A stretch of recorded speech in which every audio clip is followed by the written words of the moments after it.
is it important? The importance of workplace diversity. Benefits.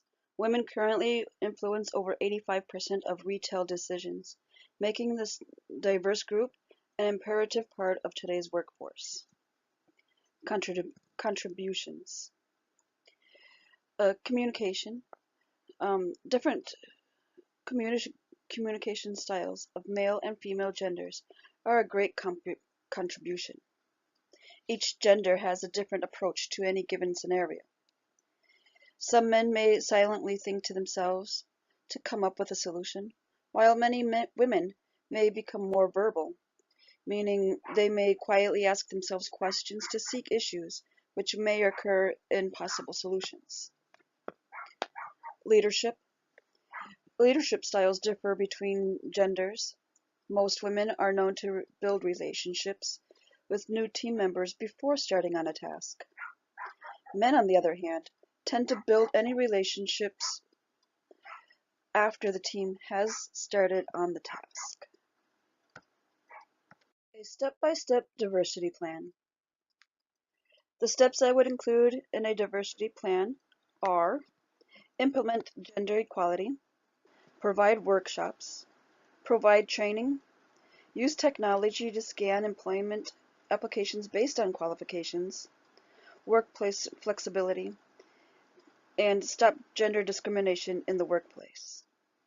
Some challenges with implementing a diversity plan may include sexual orientation discrimination in workplaces, pose difficulty due to termination after employer finds out an employee's sexual orientation. Some employers will give negative performance evaluation and unequal pay or even benefits. When other employees see this happening, they too sometimes follow suit and may become verbally or even physically abusive. Some control measures to implement the diversity plan would be: first offense, a verbal warning. Second offense, a written warning. Third, a one-on-one meeting to talk about these incidents. Fourth offense would be termination of employment. The impact of culture and inclusion. Challenges in a global culture include equal access to permanent employment.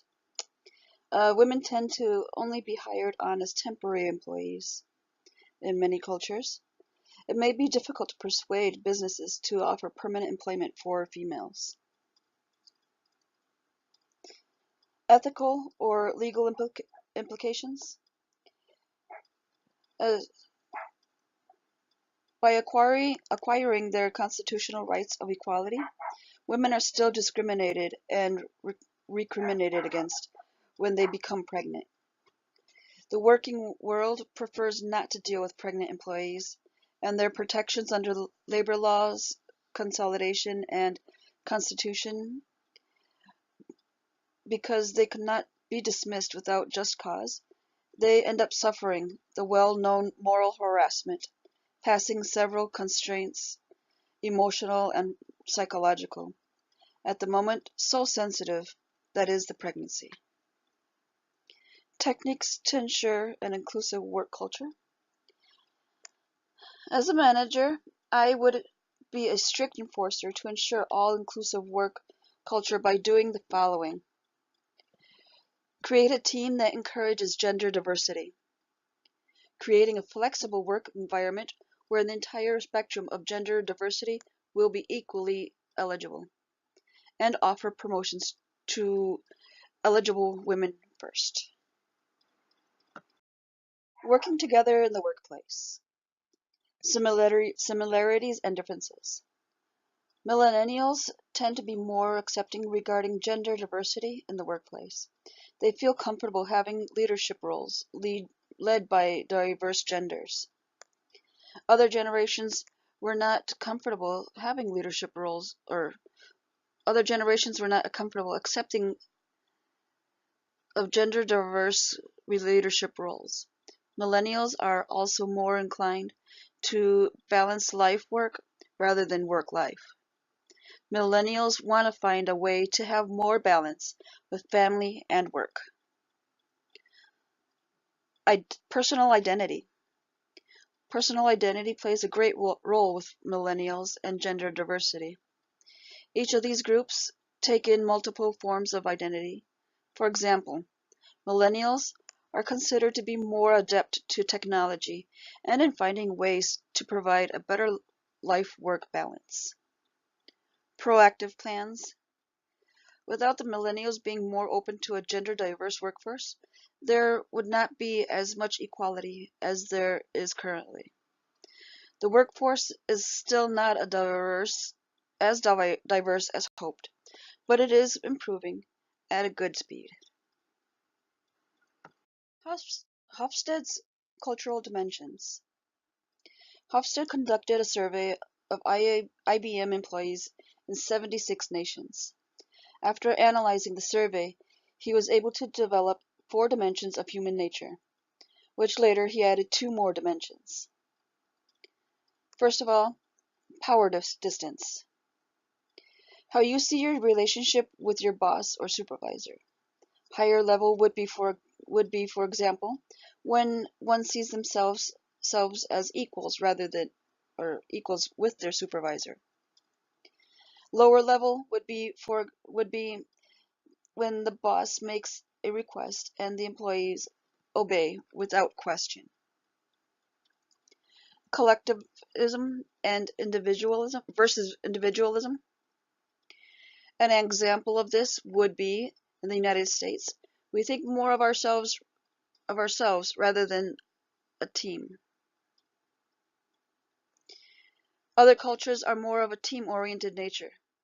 For example, commercials aim for more towards the entire family, while in the United States, commercials are aimed towards a single individual. Femininity versus masculinity. Masculine cultures are more competitive and goal-oriented, while female cultures are more into equality and understanding of each other. Uncertainty avoidance. On a higher end of uncertainty, avoidance they are more prone to taking risks, while the lower end will try to avoid taking these risks altogether. Long-term versus short-term. Short-term is a culture who is more towards wanting things done now. For example, one would want recognition for success after each step of a process. For example, when in school, one receives a grade right away for each assignment. Long-term would be more of an accepting to be rewarded later. For example, one would be happy to receive recognition after all of the steps have been completed, rather than being awarded for each individual step. Indulgence versus restraint. Some cultures prefer to have fun while getting the job done, while others are stricter. They will not accept any type of fun until the work has been completed, and then they will follow suit with having fun. Best practices for managing diversity in the global workforce. Some common mistakes or problems which may occur in the global workforce are making equality a woman's issue. Gender diversity is not solely an issue for women or a problem for women. One gender alone cannot change the diversity of a working environment. So leaving women or even men alone to improve equality, to gain a diverse workforce, would prove to be detrimental. And some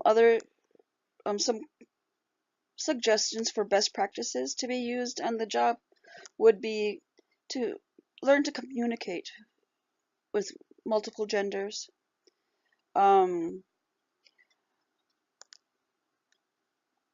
listen to your employees. Why should I win? Or why do I deserve this award?